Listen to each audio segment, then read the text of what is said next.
नादान लोग जरूर कहेंगे, इन्हें क्या हुआ कि पहले ये जिस किबले की ओर रुख करके नमाज पढ़ते थे उससे अचानक फिर गए। ए नबी, इनसे कहो, पूरब और पश्चिम सब अल्लाह के हैं। अल्लाह जिसे चाहता है सीधा मार्ग दिखा देता है। और इसी तरह तो हमने तुम मुसलमानों को एक उत्तम समुदाय बनाया है ताकि तुम दुनिया के लोगों पर गवाह हो और रसूल तुम पर गवाह हो। पहले जिस ओर तुम रुख करते थे उसको तो हमने सिर्फ ये देखने के लिए किबला ठहराया था कि कौन रसूल का अनुसरण करता है और कौन उल्टा फिर जाता है। ये मामला था तो बड़ा भारी, मगर उन लोगों के लिए कुछ भी भारी सिद्ध न हुआ जिन्हें अल्लाह का मार्गदर्शन प्राप्त था। अल्लाह तुम्हारे इस ईमान को हरगिज अकारथ न करेगा। यकीन जानो कि वो लोगों के लिए अत्यंत करुणामय और दयावान है। ए नबी, ये तुम्हारे मुंह का बार बार आसमान की ओर उठना हम देख रहे हैं। लो, हम उसी किबले की ओर तुम्हें फेर देते हैं जिसे तुम पसंद करते हो। प्रतिष्ठित मस्जिद यानी काबा की ओर रुख फेर दो। अब जहां कहीं तुम हो उसी की ओर मुंह करके नमाज पढ़ो। ये लोग जिन्हें किताब दी गई थी खूब जानते हैं कि किबला बदलने का ये आदेश उनके रब ही की ओर से है और सत्य पर आधारित है। मगर इसके बावजूद ये जो कुछ कर रहे हैं अल्लाह उससे बेखबर नहीं है। तुम इन किताब वालों के पास चाहे कोई निशानी ले आओ, संभव नहीं कि ये तुम्हारे किबले का अनुसरण करने लगें, और ना तुम्हारे लिए ये संभव है कि इनके किबले का अनुसरण करो। और इनमें से कोई गिरोह भी दूसरे के किबले के अनुसरण के लिए तैयार नहीं है। और अगर तुमने उस ज्ञान के बाद जो तुम्हारे पास आ चुका है उनकी इच्छाओं का अनुसरण किया तो निश्चय ही तुम्हारी गिनती अत्याचारियों में होगी। जिन लोगों को हमने किताब दी है वे इस जगह को जिसे किबला बनाया गया है ऐसा पहचानते हैं जैसा अपनी संतान को पहचानते हैं, मगर उनमें से एक गिरोह जानते बूझते सत्य को छिपा रहा है। ये निश्चय ही एक सच्ची चीज है तुम्हारे रब की ओर से, अतः इसके प्रति तुम हरगिज किसी शक में ना पड़ो। हर एक के लिए एक रुख है जिसकी ओर वो मुड़ता है, अतः तुम भलाइयों की ओर बढ़ने में अग्रसरता दिखाओ। जहां भी तुम होगे अल्लाह तुम्हें पालेगा, उसकी कुदरत से कोई चीज बाहर नहीं। तुम जिस जगह से भी होकर जाओ वहीं से अपना रुख नमाज के समय प्रतिष्ठित मस्जिद काबा की ओर फेर दो, क्योंकि ये तुम्हारे रब का बिल्कुल सत्य पर आधारित फैसला है और अल्लाह तुम लोगों के कर्मों से बेखबर नहीं है। और जहां से भी होकर जाओ अपना रुख प्रतिष्ठित मस्जिद काबा ही की ओर फेरा करो, और जहां भी तुम हो उसी की ओर मुंह करके नमाज पढ़ो, ताकि लोगों को तुम्हारे खिलाफ झगड़ने की कोई दलील न मिले। हाँ, जो उनमें से जालिम हैं वे तो कभी चुप न होंगे, तो उनसे तुम न डरो बल्कि मुझसे डरो, और इसीलिए कि मेरी नेमत तुम पर पूरी हो, और इस आशा में कि मेरे इस आदेश के अनुपालन से तुम उसी तरह कामयाबी का मार्ग पाओगे जिस तरह तुम्हारा इस चीज से कल्याण हुआ कि हमने तुम्हारे बीच खुद तुम में से एक रसूल भेजा जो तुम्हें हमारी आयतें सुनाता है, तुम्हारे जीवन को संवारता है, तुम्हें किताब और तत्वदर्शिता की शिक्षा देता है और तुम्हें वे बातें सिखाता है जो तुम न जानते थे। अतः तुम मुझे याद रखो, मैं तुम्हें याद रखूंगा, और मेरा शुक्र अदा करो, नाशुक्री ना करो। ऐ लोगों जो ईमान लाए हो, सब्र और नमाज से मदद लो, अल्लाह सब्र करने वालों के साथ है। और जो लोग अल्लाह के मार्ग में मारे जाएं, उन्हें मुर्दा न कहो, ऐसे लोग तो वास्तव में जिंदा हैं, लेकिन उनकी जिंदगी को तुम जान नहीं पाते। और हम जरूर तुम्हें डर, भूख, जान माल की हानियों और आमदनियों के घाटे में डालकर तुम्हारी आजमाइश करेंगे। इन हालात में जो लोग सब्र से काम लें और जब कोई मुसीबत पड़े तो कहें कि हम अल्लाह ही के हैं और अल्लाह ही की ओर हमें पलट कर जाना है, उन्हें खुशखबरी दे दो, उन पर उनके रब की ओर से बड़ी कृपाएं होंगी उसकी दयालुता उन पर साया करेगी और ऐसे ही लोग सीधे मार्ग पर चलने वाले हैं। यकीनन सफा और मरवा अल्लाह की निशानियों में से हैं। अतः जो व्यक्ति अल्लाह के घर का हज या उम्रा यानी दर्शन करे, उसके लिए इसमें कोई हरज नहीं कि वो इन दोनों पहाड़ियों के बीच तेजी से फेरा लगाए। और जो व्यक्ति स्वेच्छा से कोई भलाई का कार्य करेगा, अल्लाह को उसका ज्ञान है और वो उसकी कद्र करने वाला है। जो लोग हमारी उतारी हुई खुली शिक्षाओं और आदेशों को छिपाते हैं, हालांकि हम उन्हें सारे इंसानों के मार्गदर्शन के लिए अपनी किताब में बयान कर चुके हैं, यकीन जानो कि अल्लाह की भी उन पर फिटकार है और सभी फिटकारने वाले भी उन्हें फिटकारते हैं। अलबत्ता जो इस रवैये को छोड़ दें और अपने व्यवहार सुधार लें और जो कुछ छिपाते थे उसे बयान करने लगें, उनको मैं माफ कर दूंगा और मैं बड़ा माफ करने वाला और दयावान हूं। जिन लोगों ने कुफ्र यानी न मानने की नीति अपनाई और कुफ्र ही की हालत में मरे, उन पर अल्लाह और फरिश्तों और सारे इंसानों की फिटकार है। इसी तिरस्कार की हालत में वे हमेशा रहेंगे। न उनकी सजा में कमी होगी और न उन्हें फिर कोई दूसरी मोहलत दी जाएगी। तुम्हारा इलाह यानी पूज्य प्रभु एक ही इलाह यानी पूज्य प्रभु है। उस करुणामय और दयावान के सिवा कोई और इलाह यानी पूज्य प्रभु नहीं है। इस सत्य को पहचानने के लिए अगर कोई निशानी और लक्षण अपेक्षित हैं, तो जो लोग अक्ल से काम लेते हैं उनके लिए आसमानों और जमीन की संरचना में, रात और दिन के निरंतर एक दूसरे के बाद आने में, उन नौकाओं में जो इंसान के लाभ की चीजें लिए हुए नदियों और समुद्रों में चलती फिरती हैं, बारिश के उस पानी में जिसे अल्लाह ऊपर से बरसाता है, फिर उसके द्वारा मुर्दा जमीन को जीवन प्रदान करता है और अपनी इसी व्यवस्था के कारण धरती में हर तरह के जीवधारियों को फैलाता है। हवाओं की गर्दिश में और उन बादलों में जो आसमान और जमीन के बीच आज्ञा के वशीभूत बनाकर रखे गए हैं, अनगिनत निशानियां हैं। किंतु एक ईश्वरवाद को प्रमाणित करने वाले इन खुले खुले लक्षणों के होते हुए भी कुछ लोग ऐसे हैं जो अल्लाह के सिवा दूसरों को उसका समकक्ष और प्रतिद्वंद्वी बनाते हैं और उनके प्रति ऐसे आसक्त हैं जैसी अल्लाह के साथ आसक्ति होनी चाहिए। हालांकि ईमान रखने वाले लोगों को सबसे बढ़कर अल्लाह प्रिय होता है। क्या ही अच्छा होता जो कुछ अजाब को सामने देखकर उन्हें सूझने वाला है, वो आज ही इन जालिमों को सूझ जाए कि सारी शक्तियां और सारे अधिकार अल्लाह ही के हाथ में हैं और ये कि अल्लाह सजा देने में भी बहुत सख्त है। जब वो सजा देगा उस समय हालत ये होगी कि वही पेशवा और नेता जिनका संसार में अनुपालन किया गया था, अपने अनुयायियों से विरक्त हो जाएंगे, लेकिन सजा पाकर रहेंगे और उनके सारे उपक्रमों और साधनों का सिलसिला कट जाएगा।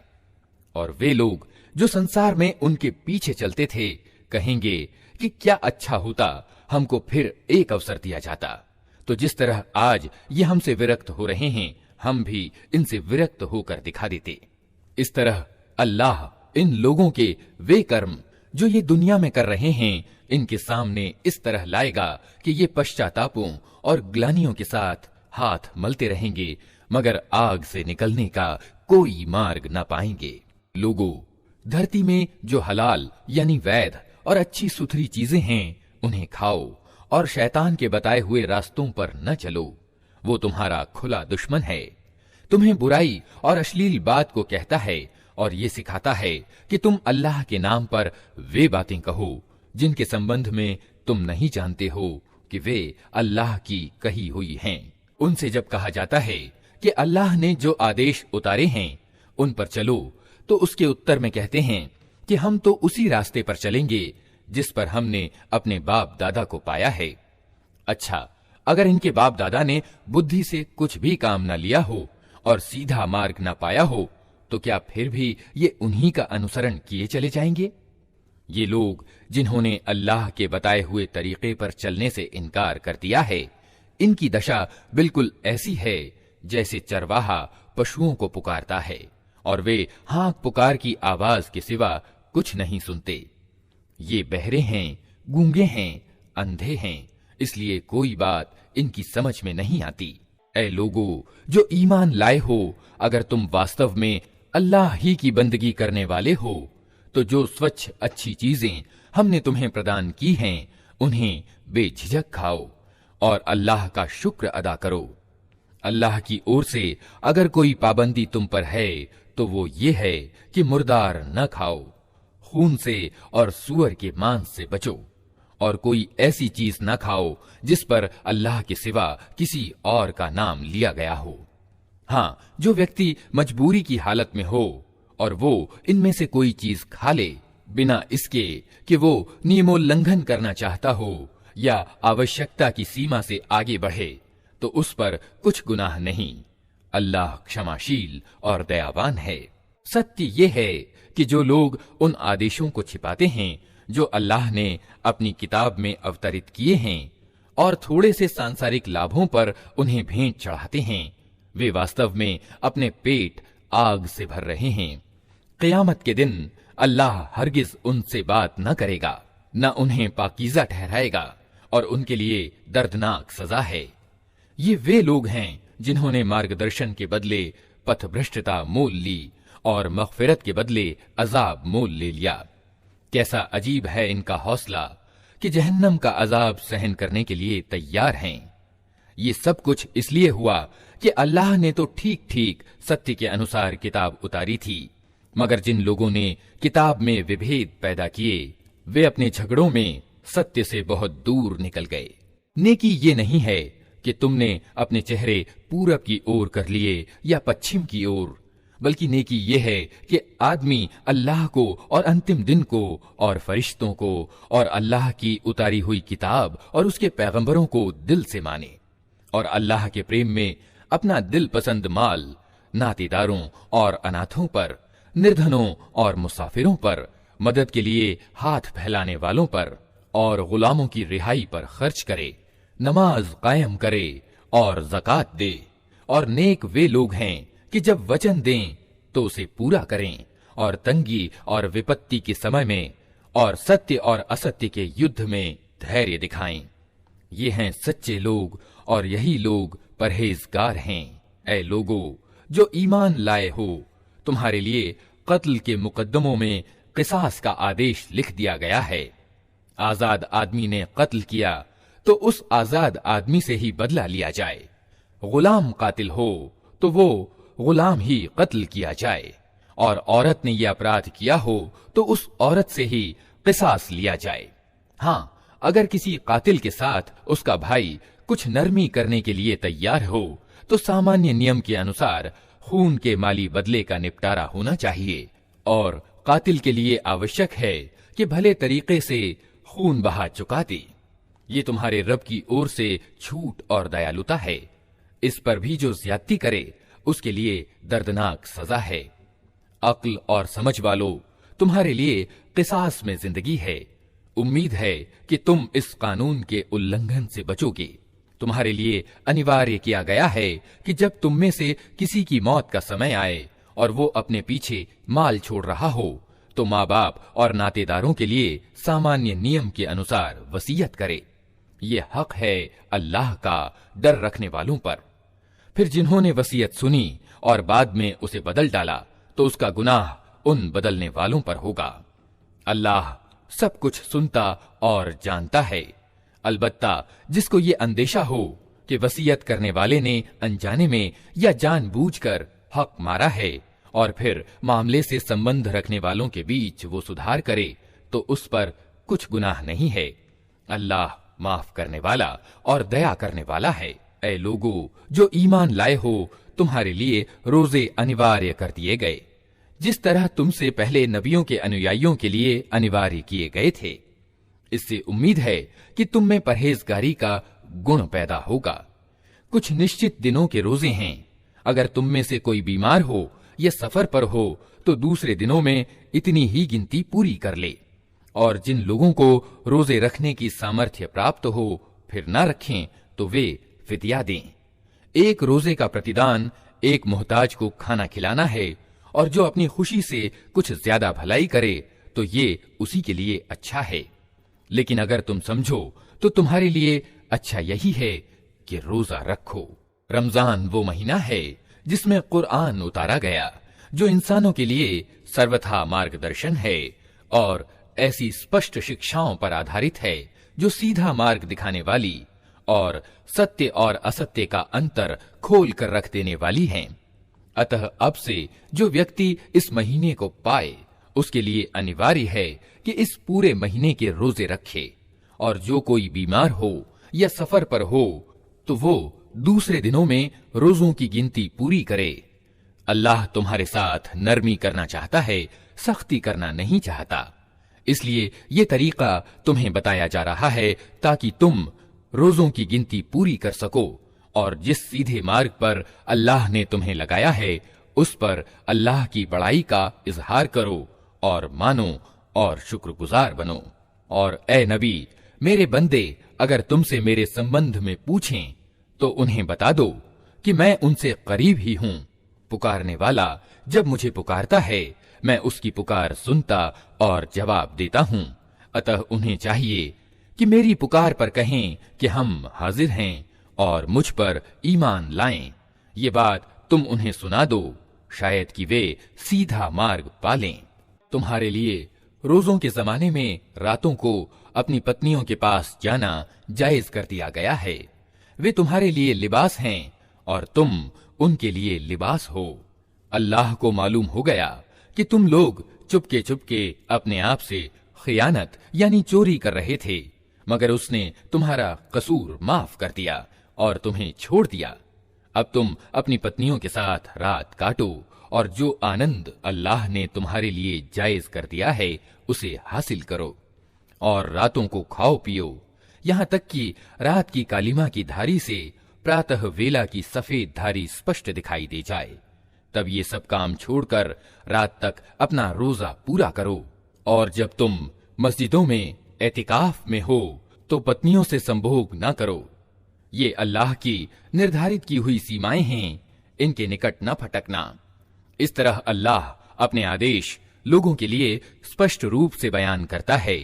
उम्मीद है कि वे गलत रवैये से बचेंगे और तुम लोग न तो आपस में एक दूसरे के माल अवैध रूप से खाओ और न अधिकारी व्यक्तियों के आगे उनको इस गरज से पेश करो कि तुम्हें दूसरों के माल का कोई हिस्सा जानबूझकर अन्यायपूर्ण तरीके से खाने का अवसर मिल जाए।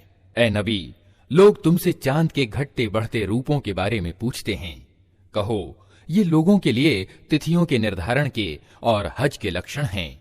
उनसे ये भी कहो, ये कोई नेकी का काम नहीं है कि तुम अपने घरों में पीछे की ओर से प्रवेश करते हो।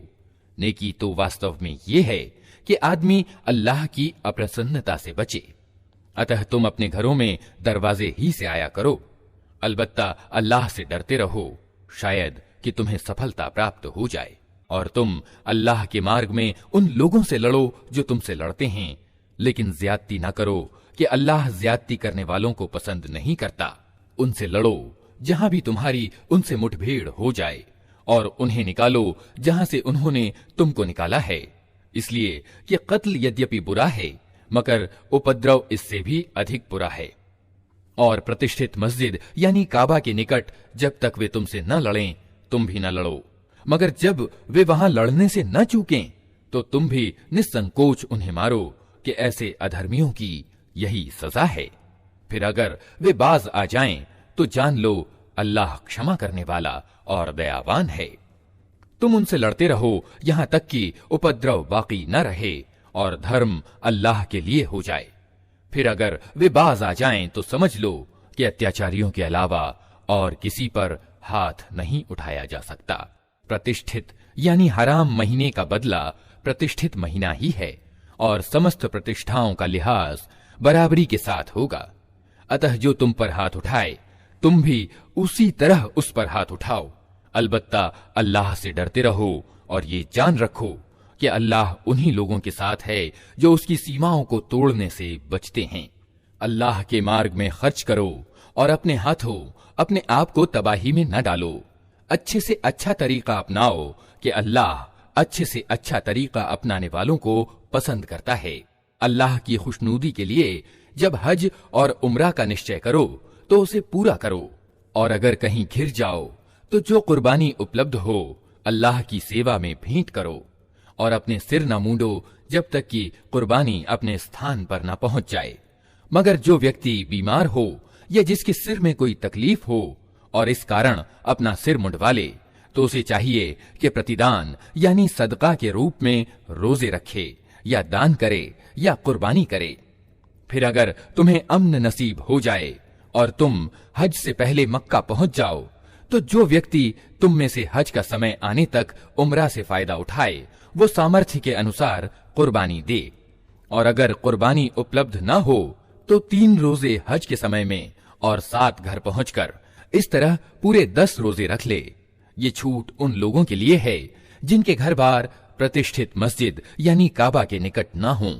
अल्लाह के इन आदेशों के उल्लंघन से बचो और खूब जान लो कि अल्लाह सख्त सजा देने वाला है। हज के महीने सबको मालूम हैं। जो व्यक्ति उन निश्चित महीनों में हज का इरादा करे उसे सावधान रहना चाहिए कि हज के बीच में उससे कोई काम वासना का कार्य, कोई बुरा काम, कोई लड़ाई झगड़े की बात न होने पाए। और जो अच्छे कर्म तुम करोगे उसे अल्लाह जानता होगा। हज के सफर के लिए पाथे यानी ज़ादे राह साथ ले जाओ, और सबसे अच्छा पाथे परहेजगारी है। अतः ए अक्ल वालो, मेरी नाफरमानी से बचो, और यदि हज के साथ साथ तुम अपने रब का अनुग्रह भी खोजते जाओ तो इसमें कोई दोष नहीं। फिर जब अरफात से चलो तो मशअरे हराम यानी मुजदलफा के पास ठहरकर अल्लाह को याद करो, और उसी तरह याद करो जिसकी सीख उसने तुम्हें दी है, वरना इससे पहले तो तुम लोग भटके हुए थे। फिर जहां से और सब लोग पलटते हैं वहीं से तुम भी पलटो और अल्लाह से माफी चाहो। निश्चय ही वो क्षमाशील और दयावान है। फिर जब हज संबंधी अरकान को पूरा कर चुको तो जिस तरह पहले अपने पूर्वजों की चर्चा करते थे उसी तरह अब अल्लाह का जिक्र करो, बल्कि उससे भी बढ़कर। मगर अल्लाह को याद करने वालों में भी बहुत अंतर है। उनमें से कोई तो ऐसा है जो कहता है कि ऐ हमारे रब, हमें दुनिया ही में सब कुछ दे दे। ऐसे व्यक्ति के लिए आखिरत में कोई हिस्सा नहीं। और कोई कहता है कि ऐ हमारे रब, हमें दुनिया में भलाई दे और आखिरत में भी भलाई, और आग के अजाब से हमें बचा। ऐसे लोग अपनी कमाई के अनुसार दोनों जगह हिस्सा पाएंगे और अल्लाह को हिसाब चुकाते कुछ देर नहीं लगती। ये गिनती के कुछ दिन हैं जो तुम्हें अल्लाह की याद में बसर करने चाहिए। फिर जो कोई जल्दी करके 2 ही दिन में लौट पड़ा तो कोई हरज नहीं, और जो कुछ देर ज्यादा ठहर कर पलटा तो भी कोई हरज नहीं। शर्त यह है कि ये दिन उसने परहेजगारी के साथ बसर किए हों। अल्लाह की नाफरमानी से बचो और खूब जान रखो कि एक दिन उसके सामने तुम्हारी पेशी होने वाली है। इंसानों में कोई तो ऐसा है जिसकी बातें दुनिया की जिंदगी में तुम्हें बहुत भली लगती हैं, और अपनी नेक नियति पर वो बार बार अल्लाह को गवाह ठहराता है, मगर वास्तव में वो सत्य का बदतरीन दुश्मन होता है। जब उसे सत्ता मिल जाती है तो धरती में उसकी सारी दौड़ धूप इसलिए होती है कि बिगाड़ फैलाए, खेतों को नष्ट करे और इंसानी नस्ल को तबाह करे। हालांकि अल्लाह जिसे वो गवाह बना रहा था बिगाड़ को हरगिज पसंद नहीं करता, और जब उससे कहा जाता है कि अल्लाह से डर तो अपनी प्रतिष्ठा का ध्यान उसको गुनाह पर जमा देता है। ऐसे व्यक्ति के लिए तो बस जहन्नम ही काफी है, और वो बहुत बुरा ठिकाना है। दूसरी ओर इंसानों ही में कोई ऐसा भी है जो अल्लाह की प्रसन्नता की चाह में अपनी जान खपा देता है, और ऐसे बंदों के प्रति अल्लाह बहुत मेहरबान है। ऐ ईमान लाने वालों, तुम पूरे के पूरे इस्लाम यानी आज्ञा पालन में आ जाओ, और शैतान का अनुपालन न करो कि वो तुम्हारा खुला दुश्मन है। जो साफ साफ आदेश तुम्हारे पास आ चुके हैं, अगर उनको पालेने के बाद फिर तुम बहके तो खूब जान रखो कि अल्लाह का प्रभुत्व सर्वत्र है, और वो तत्वदर्शी और ज्ञाता है। इन सारे उपदेशों और आदेशों के बाद भी लोग सीधे न हों तो क्या अब वे इसका इंतजार कर रहे हैं कि अल्लाह बादलों का छत्र लगाए, फरिश्तों का परा का परा साथ लिए खुद सामने आ मौजूद हो और फैसला ही कर डाला जाए। आखिरकार सारे मामले पेश तो अल्लाह ही के सामने होने वाले हैं। इसराइल की संतान से पूछो कैसी खुली खुली निशानियां हमने उन्हें दिखाई हैं, और फिर ये भी उन्हीं से पूछ लो कि अल्लाह की नेमत पाने के बाद जो कौम उसको दुर्भाग्य से बदलती है उसे अल्लाह कैसी सख्त सजा देता है। जिन लोगों ने इनकार का रास्ता अपनाया है उनके लिए सांसारिक जीवन बड़ा प्रिय और दिल पसंद बना दिया गया है। ऐसे लोग ईमान वालों की हंसी उड़ाते हैं, मगर क़यामत के दिन परहेजगार लोग ही उनके मुकाबले में उच्च स्थान पर होंगे। रही दुनिया की रोजी तो अल्लाह को अधिकार है जिसे चाहे बेहिसाब प्रदान करे। शुरू में सब लोग एक ही तरीके पर थे, फिर ये हालत बाकी न रही और विभेद प्रकट हुए। तब अल्लाह ने नबी भेजे जो सीधे मार्ग पर चलने पर खुशखबरी देने वाले और टेढ़ी चाल के परिणामों से डराने वाले थे, और उनके साथ सत्य पर आधारित पुस्तक उतारी ताकि सत्य के विषय में लोगों के बीच जो विभेद उत्पन्न हो गए थे उनका फैसला करे। और इन विभेदों के प्रकट होने का कारण ये न था कि शुरू में लोगों को सत्य का ज्ञान कराया ही नहीं गया था। नहीं, विभेद उन लोगों ने किया जिन्हें सत्य का ज्ञान दिया जा चुका था। उन्होंने स्पष्ट आदेश पा लेने के बाद केवल इसलिए सत्य को छोड़कर विभिन्न रास्ते निकाले कि वे परस्पर ज्यादती करना चाहते थे। अतः जिन लोगों ने पैगंबरों को माना उन्हें अल्लाह ने अपनी अनुमति से उस सत्य का रास्ता दिखा दिया जिसमें लोगों ने विभेद किया था। अल्लाह जिसे चाहता है सीधा मार्ग दिखा देता है। फिर क्या तुम लोगों ने ये समझ रखा है कि यूं ही जन्नत में दाखिला तुम्हें मिल जाएगा? हालांकि अभी तुम पर वो सब कुछ नहीं बीता है जो तुमसे पहले ईमान वालों पर बीत चुका है। उन लोगों पर कठिनाइयां आईं, मुसीबतें आईं, हेला मारे गए, यहाँ तक कि समय का रसूल और उसके साथी ईमान वाले चिल्ला उठे कि अल्लाह की सहायता कब आएगी। उस समय उन्हें तसल्ली दी गई कि हाँ, अल्लाह की मदद करीब है। लोग तुमसे पूछते हैं हम क्या खर्च करें? जवाब दो कि जो माल भी तुम खर्च करो अपने माँ बाप पर, नातेदारों पर, यतीमों और निर्धनों और मुसाफिरों पर खर्च करो, और जो भलाई भी तुम करोगे अल्लाह उसे जानता होगा। तुम्हें लड़ाई का आदेश दिया गया है और वो तुम्हें नापसंद है। हो सकता है कि एक चीज तुम्हें नापसंद हो और वही तुम्हारे लिए अच्छी हो, और हो सकता है कि एक चीज तुम्हें पसंद हो और वही तुम्हारे लिए बुरी हो। अल्लाह जानता है, तुम नहीं जानते। लोग पूछते हैं प्रतिष्ठित महीने में लड़ना कैसा है? कहो इसमें लड़ना बहुत बुरा है, मगर अल्लाह के रास्ते से लोगों को रोकना और अल्लाह से कुफ्र करना और मस्जिद हराम यानी काबा का रास्ता अल्लाह को मानने वालों पर बंद करना और हरम के रहने वालों को वहां से निकालना अल्लाह के नजदीक इससे भी ज्यादा बुरा है। और फितना यानी धर्म से बिचलाना रक्तपात से भी भारी बात है। वे तो तुमसे लड़े ही जाएंगे, यहाँ तक कि अगर उनका बस चले तो तुम्हारे दीन से तुमको फेर ले जाएं। ये अच्छी तरह समझ लो कि तुम में से जो कोई अपने दीन से फिरेगा और इनकार की हालत में मरेगा उसके कर्म दुनिया और आखिरत दोनों में अकारथ जाएंगे।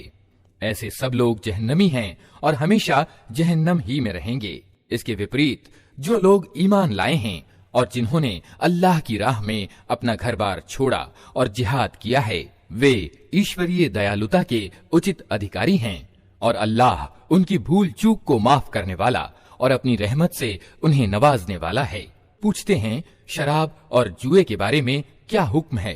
कहो इन दोनों चीजों में बड़ी खराबी है, यद्यपि इनमें लोगों के लिए कुछ लाभ भी हैं, मगर इनका गुनाह उनके फायदे से बहुत ज्यादा है। पूछते हैं हम अल्लाह के रास्ते में क्या खर्च करें? कहो जो कुछ तुम्हारी जरूरत से ज्यादा हो। इस तरह अल्लाह तुम्हारे लिए साफ साफ आदेश बयान करता है, शायद कि तुम दुनिया और आखिरत दोनों की चिंता करो। पूछते हैं यतीमों यानी अनाथों के साथ क्या मामला किया जाए? कहो जिस व्यवहार नीति में उनके लिए भलाई हो वही ग्रहण करना सबसे अच्छा है। अगर तुम अपना और उनका खर्च और रहना सहना एक साथ रखो तो इसमें कोई हर्ज नहीं। आखिर वे तुम्हारे भाई बंधु ही तो हैं। बुराई करने वाले और भलाई करने वाले दोनों का हाल अल्लाह पर जाहिर है। अल्लाह चाहता तो इस मामले में तुम पर सख्ती करता, मगर वो प्रभुत्वशाली होने के साथ तत्वदर्शी भी है। तुम मुशरिक यानी बहुदेववादी औरतों से हरगिज निकाह न करना जब तक कि वे ईमान न ले आएं। एक मोमिन दासी मुशरिक शरीफ औरत से बेहतर है, यद्यपि वो तुम्हें बहुत पसंद हो। और अपनी औरतों के निकाह मुशरिक मर्दों से कभी न करना जब तक वे ईमान न ले आएं। एक मोमिन गुलाम मुशरिक शरीफ आदमी से बेहतर है, यद्यपि वो तुम्हें बहुत पसंद हो। ये लोग तुम्हें आग की ओर बुलाते हैं और अल्लाह अपनी अनुमति से तुमको जन्नत और मग़फ़िरत की ओर बुलाता है, और वो अपने आदेश स्पष्ट रूप से लोगों के सामने बयान करता है। आशा है कि वे शिक्षा लेंगे और जो समझाया जा रहा है उसे स्वीकार करेंगे। पूछते हैं, हैज यानी मासिक धर्म के बारे में क्या हुक्म है? कहो, वो एक गंदगी की हालत है, उसमें स्त्रियों से अलग रहो और उनके पास न जाओ जब तक कि वे पाक साफ न हो जाएं। फिर जब वे पाक हो जाएं तो उनके पास जाओ, उस तरह जैसा कि अल्लाह ने तुम्हें आदेश दिया है। अल्लाह को वे लोग पसंद हैं जो बुराई से बाज रहें और पाकी अपनाएं। तुम्हारी औरतें तुम्हारी खेतियां हैं, तुम्हें अधिकार है जिस तरह चाहो अपनी खेती में जाओ, मगर अपने भविष्य की चिंता करो और अल्लाह की अप्रसन्नता से बचो। खूब जान लो कि तुम्हें एक दिन उससे मिलना है। और ए नबी, जो तुम्हारे आदेशों को मान लें, उन्हें सफलता और सौभाग्य की खुशखबरी सुना दो। अल्लाह के नाम को ऐसे शपथ ग्रहण के लिए प्रयोग न करो जिनका मकसद नेकी और धर्म परायणता और लोगों की भलाई के कामों से रुक जाना हो। अल्लाह तुम्हारी सारी बातें सुन रहा है और सब कुछ जानता है। जो निरर्थक कस्में तुम बिना इरादे के खा लिया करते हो, उन पर अल्लाह नहीं पकड़ता, मगर जो कस्में तुम सच्चे दिल से खाते हो, उनके बारे में वो जरूर पूछेगा। अल्लाह बहुत क्षमा करने वाला और सहनशील है। जो लोग अपनी औरतों से संबंध न रखने की कसम खा बैठते हैं, उनके लिए 4 महीने की मोहलत है। अगर वे पलट आएं तो अल्लाह क्षमा करने वाला और दयावान है। और अगर उन्होंने तलाक ही की ठान ली हो तो जाने रहें कि अल्लाह सब कुछ सुनता और जानता है। जिन औरतों को तलाक दी गई हो, वे 3 बार मासिक धर्म होने तक अपने आप को रोके रखें, और उनके लिए ये जायज नहीं कि अल्लाह ने उनके गर्भाशय में जो सृजन किया हो उसे छिपाएं। उन्हें हरगिज ऐसा न करना चाहिए। अगर वे अल्लाह और अंतिम दिन पर ईमान रखती हैं, उनके पति संबंधों को ठीक करने के लिए तैयार हों, तो वे इस इद्दत की अवधि में उन्हें फिर पत्नी के रूप में वापस ले लेने के अधिकारी हैं। औरतों के लिए भी सामान्य नियम के अनुसार वैसे ही अधिकार हैं जैसे मर्दों के अधिकार उन पर हैं। अलबत्ता मर्दों को उन पर एक दर्जा प्राप्त है, और सब पर अल्लाह प्रभावकारी प्रभुत्व रखने वाला और तत्वदर्शी और ज्ञाता मौजूद है। तलाक 2 बार है, फिर या तो सीधी तरह औरत को रोक लिया जाए या भले तरीके से उसको विदा कर दिया जाए। और विदा करते हुए ऐसा करना तुम्हारे लिए जायज नहीं है कि जो कुछ तुम उन्हें दे चुके हो उसमें से कुछ वापस ले लो। अलबत्ता ये अपवाद है कि पति पत्नी को अल्लाह की निर्धारित सीमाओं पर कायम न रह सकने की आशंका हो। ऐसी दशा में अगर तुम्हें ये भय हो कि वे दोनों अल्लाह की सीमाओं पर कायम न रहेंगे, तो उन दोनों के बीच ये मामला हो जाने में कोई हर्ज नहीं कि पत्नी अपने पति को कुछ मुआवजा देकर जुदाई हासिल कर ले। ये अल्लाह की निर्धारित की हुई सीमाएं हैं, इनका उल्लंघन न करो। और जो लोग अल्लाह की सीमाओं का उल्लंघन करें वही जालिम हैं। फिर अगर 2 बार तलाक देने के बाद पति ने पत्नी को तीसरी बार तलाक दे दी, तो वो औरत फिर उसके लिए हलाल न होगी, सिवाय इसके कि उसका निकाह किसी दूसरे व्यक्ति से हो और वो उसे तलाक दे दे। तब अगर पहला पति और ये औरत दोनों ये समझें कि अल्लाह की निर्धारित की हुई सीमाओं पर कायम रहेंगे, तो उनके लिए एक दूसरे की ओर पलटने में कोई हरज नहीं। ये अल्लाह की निर्धारित की हुई सीमाएं हैं जिन्हें वो उन लोगों के मार्गदर्शन के लिए स्पष्ट कर रहा है जो उसकी सीमाओं को तोड़ने का परिणाम जानते हैं। और जब तुम औरतों को तलाक दे दो और उनकी इद्दत अर्थात निश्चित अवधि पूरी होने को आ जाए तो या भले तरीके से उन्हें रोक लो या भले तरीके से विदा कर दो। सिर्फ सताने के लिए उन्हें न रोके रखना कि ये ज्यादती होगी और जो ऐसा करेगा वो वास्तव में आप अपने ही ऊपर जुल्म करेगा। अल्लाह की आयतों का खेल ना बनाओ। भूल न जाओ कि अल्लाह ने किस बड़ी नेमत से तुम्हें नवाजा है। वो तुम्हें नसीहत करता है कि जो किताब और तत्वदर्शिता यानी हिकमत उसने तुम पर नाजिल की है उसके आदर का ध्यान रखो। अल्लाह से डरो और अच्छी तरह जान लो कि अल्लाह को हर बात की खबर है। जब तुम अपनी औरतों को तलाक दे चुको और वे अपनी अवधि यानी इद्दत पूरी कर लें तो फिर इसमें रुकावट न खड़ी करो कि वे अपने मनपसंद पतियों से निकाह कर लें, जबकि वे सामान्य रीति से आपस में निकाह करने पर राजी हों। तुम्हें नसीहत की जाती है कि ऐसी हरकत हरगिज न करना अगर तुम अल्लाह और अंतिम दिन पर ईमान लाने वाले हो। तुम्हारे लिए शिष्ट और सुथरा तरीका यही है कि इससे बाज रहो। अल्लाह जानता है, तुम नहीं जानते। जो बाप चाहते हों कि उनके बच्चे दूध पीने की पूरी अवधि तक दूध पिएं, तो माएं अपने बच्चों को पूरे 2 वर्षों तक दूध पिलाएं। ऐसी स्थिति में बच्चे के बाप को सामान्य रीति से उन्हें खाना कपड़ा देना होगा, मगर किसी पर उसकी समाई से बढ़कर बोझ न डालना चाहिए। न तो माँ को इस कारण से तकलीफ में डाला जाए कि बच्चा उसका है और न बाप ही को इस कारण से तंग किया जाए कि बच्चा उसका है। दूध पिलाने वाली का ये अधिकार जैसा बच्चे के बाप पर है वैसा ही उसके वारिस पर भी है। लेकिन अगर दोनों पक्ष वाले आपस के समझौते और मशवरे से दूध छुड़ाना चाहें तो ऐसा करने में कोई हरज नहीं। और यदि तुम्हारा विचार अपने बच्चों को किसी दूसरी औरत से दूध पिलवाने का हो तो इसमें भी कोई हरज नहीं। शर्त यह है कि इसका जो कुछ मुआवजा तय करो वो सामान्य रीति से चुका दो।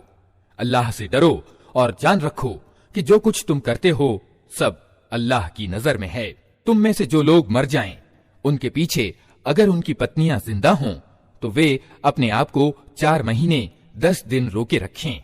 फिर जब उनकी अवधि यानी इद्दत पूरी हो जाए तो उन्हें अधिकार है अपने विषय में सामान्य रीति से जो चाहें करें। तुम पर इसकी कोई जिम्मेदारी नहीं। अल्लाह तुम सबके आमाल की खबर रखता है। निश्चित अवधि काल यानी इद्दत की मुद्दत में चाहे तुम उन विधवा औरतों के साथ निकाह का विचार संकेत रूप में जाहिर कर दो, चाहे मन में छिपाए रखो, दोनों हालतों में कोई हरज नहीं। अल्लाह जानता है कि उनका ख्याल तो तुम्हारे दिल में आएगा ही, मगर देखो गुप्त रूप से समझौता न करना। अगर कोई बात करनी है तो सामान्य रीति से करो और निकाह का नाता जोड़ने का फैसला उस समय तक न करो जब तक कि अवधि यानी इद्दत पूरी ना हो जाए। खूब समझ लो कि अल्लाह तुम्हारे दिलों का हाल तक जानता है, इसलिए उससे डरो और ये भी जान लो कि अल्लाह सहनशील है, छोटी छोटी बातों को माफ कर देता है। तुम पर कुछ गुनाह नहीं अगर अपनी औरतों को तलाक दे दो इससे पहले कि हाथ लगाने की नौबत आए और महर मुकर्रर हो। इस स्थिति में उन्हें कुछ न कुछ देना जरूर चाहिए। खुशहाल आदमी अपनी सामर्थ्य के अनुसार और गरीब अपनी सामर्थ्य के अनुसार सामान्य रीति से दे। ये हक है नेक आदमियों पर। और अगर तुमने हाथ लगाने से पहले तलाक दी हो लेकिन महर मुकर्रर किया जा चुका हो तो इस हालत में महर का आधा देना होगा। ये और बात है कि औरत नरमी बरते और महर ना ले, या वो मर्द जिसके हाथ में विवाह के नाते का अधिकार है नरमी से काम ले और पूरा महर दे दे। और तुम अर्थात मर्द नरमी से काम लो तो ये धर्म परायणता यानी तकवा के अधिक अनुकूल है। आपस के मामलों में उदारता एवं दानशीलता को न भूलो। तुम्हारे कर्मों को अल्लाह देख रहा है। अपनी नमाजों की निगरानी करो, विशेष रूप से ऐसी नमाज की जो अपने में उपासना गुणों को समाहित किए हुए हो। अल्लाह के आगे इस तरह खड़े हो जैसे आज्ञाकारी गुलाम खड़े होते हैं। अशांति की स्थिति हो तो चाहे पैदल हो चाहे सवार, जिस तरह संभव हो नमाज पढ़ो। और जब शांति प्राप्त हो तो अल्लाह को उस तरीके से याद करो जो उसने तुम्हें सिखा दिया है जिससे तुम पहले बेखबर थे। तुम में से जिन लोगों की मौत हो और वे अपने पीछे पत्नियां छोड़ रहे हों, उनको चाहिए कि अपनी पत्नियों के हक में ये वसीयत कर जाएं कि 1 वर्ष तक उनको खाना कपड़ा दिया जाए और वे घर से न निकाली जाएं। फिर अगर वे खुद निकल जाएं तो अपने मामले में सामान्य रीति से वे जो कुछ भी करें उसकी कोई जिम्मेदारी तुम पर नहीं है। अल्लाह को सब पर प्रभावकारी प्रभुत्व प्राप्त है और वो तत्वदर्शी और जानने वाला है। इसी तरह जिन औरतों को तलाक दी गई हो उन्हें भी उचित रूप से कुछ न कुछ देकर विदा किया जाए। ये हक है परहेजगार लोगों पर। इस तरह अल्लाह अपने आदेश तुम्हें साफ साफ बताता है। उम्मीद है कि तुम समझ बूझ कर काम करोगे। तुमने उन लोगों के हाल पर भी कुछ विचार किया जो मौत के डर से अपने घर बार छोड़कर निकले थे और हजारों की तादाद में थे। अल्लाह ने उनसे कहा, मर जाओ। फिर उसने उनको दोबारा जीवन प्रदान किया। हकीकत यह है कि अल्लाह इंसान पर बड़ी दया करने वाला है, मगर अधिकतर लोग शुक्र अदा नहीं करते। मुसलमानों, अल्लाह के मार्ग में युद्ध करो और खूब जान रखो कि अल्लाह सुनने वाला और जानने वाला है। तुम में कौन है जो अल्लाह को अच्छा कर्ज दे ताकि अल्लाह उसे कई गुना बढ़ा चढ़ा कर लौटाए। घटाना भी अल्लाह के अधिकार में है और बढ़ाना भी, और उसी की ओर तुम्हें पलट कर जाना है। फिर तुमने उस मामले पर भी विचार किया जो मूसा के बाद बनी इस्राएल के सरदारों को पेश आया था। उन्होंने अपने नबी से कहा, हमारे लिए एक बादशाह मुकर्रर कर दो ताकि हम अल्लाह के मार्ग में युद्ध करें। नबी ने पूछा, कहीं ऐसा तो न होगा कि तुमको लड़ाई का हुक्म दिया जाए और फिर तुम न लड़ो। वे कहने लगे, भला ये कैसे हो सकता है कि हम अल्लाह के मार्ग में न लड़ें, जबकि हमें अपने घरों से निकाल दिया गया है और हमारे बाल बच्चे हमसे अलग कर दिए गए हैं। मगर जब उनको युद्ध का हुक्म दिया गया तो एक छोटी तादाद के सिवा सब पीठ फेर गए, और अल्लाह उनमें से एक एक जालिम को जानता है। उनके नबी ने उनसे कहा कि अल्लाह ने तालूत को तुम्हारे लिए बादशाह मुकर्रर किया है। ये सुनकर वे बोले, हम पर बादशाह बनने का वो कैसे हकदार हो गया? उसके मुकाबले में बादशाही के हम ज्यादा हकदार हैं। ये तो कोई बड़ा मालदार आदमी भी नहीं है। नबी ने जवाब दिया, अल्लाह ने तुम्हारे मुकाबले में उसी को चुना है और उसको दिमागी और जिस्मानी दोनों प्रकार की योग्यताएं भरपूर प्रदान की हैं, और अल्लाह को अधिकार है कि अपना राज्य जिसे चाहे दे। अल्लाह बड़ी समाई वाला है और वो सब कुछ जानता है। इसके साथ उनके नबी ने उनको ये भी बताया कि अल्लाह की ओर से उसके बादशाह मुकर्रर होने का लक्षण ये है कि उसके समय में वो संदूक तुम्हें वापस मिल जाएगा जिसमें तुम्हारे रब की ओर से तुम्हारे लिए दिल के इत्मीनान का सामान है, जिसमें मूसा के लोगों और हारून के लोगों की छोड़ी हुई बरकत वाली वस्तुएं हैं और जिसको इस समय फरिश्ते संभाले हुए हैं। अगर तुम ईमान वाले हो तो ये तुम्हारे लिए बहुत बड़ी निशानी है। फिर जब तालूत सेना लेकर चला तो उसने कहा, एक दरिया पर अल्लाह की ओर से तुम्हारी परीक्षा होने वाली है। जो उसका पानी पिएगा वो मेरा साथी नहीं, मेरा साथी सिर्फ वो है जो उससे प्यास न बुझाए। हाँ, एक आध चुल्लू कोई पी ले तो पी ले, मगर एक छोटे गिरोह के सिवा उन सब ने दरिया से खूब पानी पिया। फिर जब तालूत और उसके साथी मुसलमान दरिया पार करके आगे बढ़े तो उन्होंने तालूत से कह दिया कि आज हम में जालूत और उसकी सेनाओं का मुकाबला करने की ताकत नहीं है। लेकिन जो लोग ये समझते थे कि उन्हें एक दिन अल्लाह से मिलना है, उन्होंने कहा, कितनी बार ऐसा हुआ है कि एक छोटी टुकड़ी अल्लाह की अनुज्ञा से एक बड़े गिरोह पर छा गई है। अल्लाह सब्र करने वालों का साथी है। और जब वे जालूत और उसकी सेनाओं के मुकाबले पर निकले तो उन्होंने दुआ की, ऐ हमारे रब, हमें अधिक से अधिक धैर्य प्रदान कर, हमारे कदम जमा दे और इस काफिर गिरोह पर हमें विजय दे। अंततः अल्लाह की अनुज्ञा से उन्होंने काफिरों को मार भगाया और दाऊद ने जालूत का वध कर दिया और अल्लाह ने उसे सल्तनत और हिकमत प्रदान की और जिन जिन चीजों का चाहा उसको इल्म दिया। अगर इस तरह अल्लाह इंसानों के एक गिरोह को दूसरे गिरोह के द्वारा हटाता न रहता तो धरती की व्यवस्था बिगड़ जाती। लेकिन दुनिया के लोगों पर अल्लाह की बड़ी उदार कृपा है कि वो इस तरह बिगाड़ दूर करने का प्रबंध करता रहता है। ये अल्लाह की आयतें हैं जो हम ठीक ठीक तुमको सुना रहे हैं। और ए मोहम्मद, निश्चय ही तुम उन लोगों में से हो जो संदेशवाहक यानी रसूल बनाकर भेजे गए हैं।